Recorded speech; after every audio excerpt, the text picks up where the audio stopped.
मैं आपको एक कहानी सुनाता हूँ, I'll okay? tell you a story.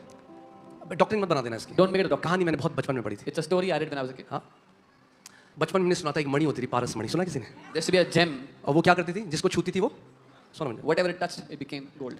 सो एक बार एक व्यक्ति ने क्या किया, उसने एक मेटल लिया, एक धातु लिया, A man took a metal और उसको पता चला कि एक पहाड़ है, उसके अंदर एक गुफा है, उसके अंदर वो मणि है। and he got to know there's a mountain in which there's a cave and that's तो where the पूरी gem is. रात वो छूता रहा, जस्ट देखने के लिए कि ये जो धातु है, ये सोना बनती है कि नहीं। So he kept on touching all through the night to see if that metal becomes gold. करता रहा Kept on पूरी doing it. रात। थोड़े टाइम बात करते करते उसका इंटरेस्ट चला गया, After some time he lost interest.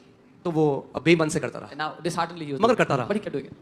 फिर सुबह हो गई, Then it was morning. जितने छोटे छोटे पत्थर उस गुफा में थे, All the small pebbles. उसने सबसे इस धातु को छू लिया। He touched all the pebbles with this. जब सुबह देखा In the morning when he तो saw, वो धातु सोना बन चुका था, this metal had become gold. मगर उसको नहीं पता था कि मणि कहाँ है। But now he did not know which one was the gem. Don't become so familiar with the preaching of the word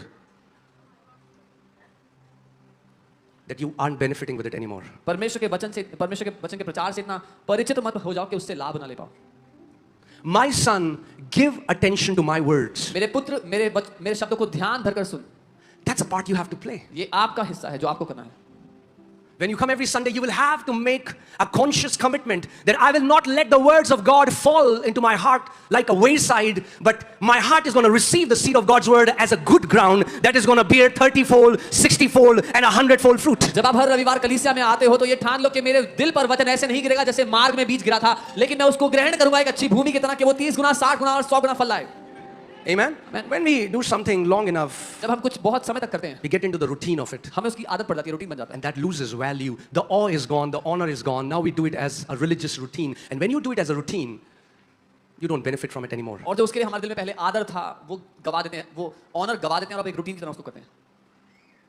You should understand that every time we gather together, आपको समझना है जब कभी हम मिलते हैं साथ, there is a specific word from the sermon that God will highlight to you because He knows your situation.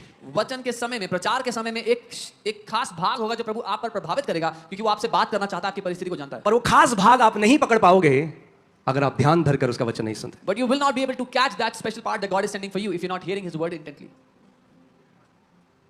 Amen? आपने सुना आज उन जो बहन ने गवाही में कहा कि Psalm 91 की टीचिंग में कहा गया था, मैं अपना सर तकिए में, that was for her, got delivered. One word, bam, came to her, got a deliverance. That sister heard that word, उन्होंने वचन सुना in the teaching of Psalm 91, उन्होंने पकड़ लिया और उससे आजाद हो गई।